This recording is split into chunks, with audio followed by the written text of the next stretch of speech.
معاشرے نے جو ہے وہ دستبرداری کا اعلان کر دیا۔ سکولوں میں، کالجوں میں، یونیورسٹیوں میں استاد پروفیسر وہ بھی کہتے ہیں جی بس وہ تو ہمارے پاس آ کے پیریڈ پڑھ لیں تو یہ بڑی غنیمت ہے، آج کوئی دور ہے کسی کو بات کرنے کا؟ تربیت سے انہوں نے بھی ہاتھ اٹھا لیا۔ مسجد و محراب کے ممبر انہوں نے بھی دیگر موضوعات اختیار کر لیے اور انہوں نے تربیتی امر یہ بھی چھوڑ دیا۔ رہ گئے اب ماں باپ۔ تو سارے ماں باپ اتنے زیرک اور سمجھدار نہیں ہوتے کہ وہ حکمت کے ساتھ کر سکیں، لیکن جب باہر سے غلط تربیت مل رہی ہو اور معاشرہ ہی جو ہے وہ اس خرابی میں جکڑا ہوا ہو تو ماں باپ کی محنت ضائع چلی جاتی ہے۔ باہر سے بچے جو چیزیں اخذ کر کے آتے ہیں تو وہ ماں باپ کو تو سمجھتے ہیں کہ یہ ان کو کیا پتہ، یہ تو دکیا نوز ہے، یہ تو پرانے ذہن کے لوگ ہیں، انہیں کیا پتہ، تو وہ ماں باپ کی بات نہیں مانتے، شوخ چشم ہو جاتے ہیں، گستاخ اور بے ادب ہو جاتے ہیں۔ اللہ تعالیٰ کسی کو توفیق دے دے اور وہ ماں باپ کی بات مانے اور شرم کریں، حیا کریں، کوئی غیرت ان میں ہو تو وہ ماں باپ کی بات مان لیں تو اچھی بات ہے۔ اب پورے معاشرے نے مل کے اپنی نسل کی تربیت کرنی تھی، اور یہ جو رویہ کہ ہمیں کیا لگے جی اپنے گھر کو چھاج بجائے یا چلنی، کسی کو کہنے کا دور رہا ہے۔ میرے حضور نے ارشاد فرمایا کہ کچھ لوگ مل کے سفر کر رہے تھے اور کشتی میں اپنی اپنی جگہ انہوں نے مقرر کر لی، اپنا بستر لگا لیا۔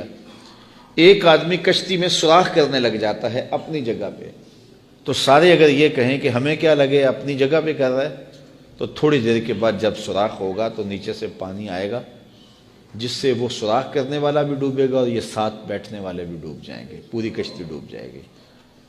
اب ان کا حق کیا ہے کہ اسے غصہ لگے یا اسے ناراضگی ہو یا وہ خوش ہو، اس کا ہاتھ پکڑے، اس کو روکیں کہ تم غلط کر رہے ہو۔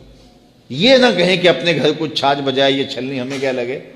تو اگر اس کو آزادی دے دیتے ہیں، اس کو چھوڑ دیتے ہیں اور اس ڈر سے کہ یہ آگے سے الجھے گا تو ہم کیوں اس کو کہیں، تو وہ سوراخ کرے گا تو پوری کشتی ڈوب جائے گی۔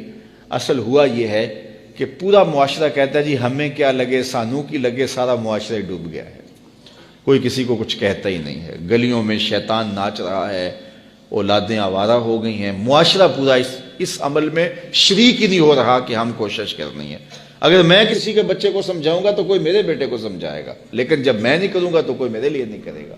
تو پھر ایک دوسرے نے مل کر کے جو معاشرہ تعمیر کرنا تھا، اور معاشرہ ہمیں جو بتاتا ہے وَتَوَاصَوْا بِالْحَقِّ، حق کا تواصو، حق کی وصیت، یعنی بچہ گھر ہو تو ماں کہے، باپ کہے، بڑا بھائی کہے، ہمسایہ بات کرے، گلی محلے کے اندر کوئی بوڑھا ملے تو وہ نصیحت کرے، اور اس کے بعد سکول گیا ہے تو استاد نصیحت کرے، مسجد میں گیا ہے تو امام مسجد نصیحت کرے۔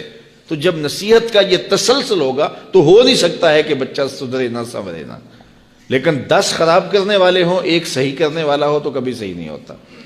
تو یہ اللہ تعالیٰ چاہے اس کی کرم نوازی سے، ورنہ ممکن نہیں ہے۔ تو ان کی جسمانی نشت کے لیے، ان کی اخلاقی تربیت کے لیے، ان کے قول و فعل اور ان کے عمل، ان کے رویوں پر ماں باپ کو غور کرنا چاہیے۔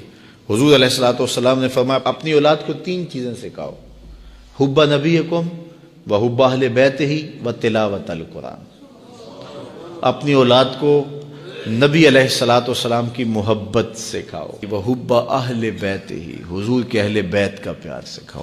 تیسری بات میرے حضور نے فرمایا وتلاوت القرآن، اپنی اولاد کو قرآن پڑھانا سکھاؤ۔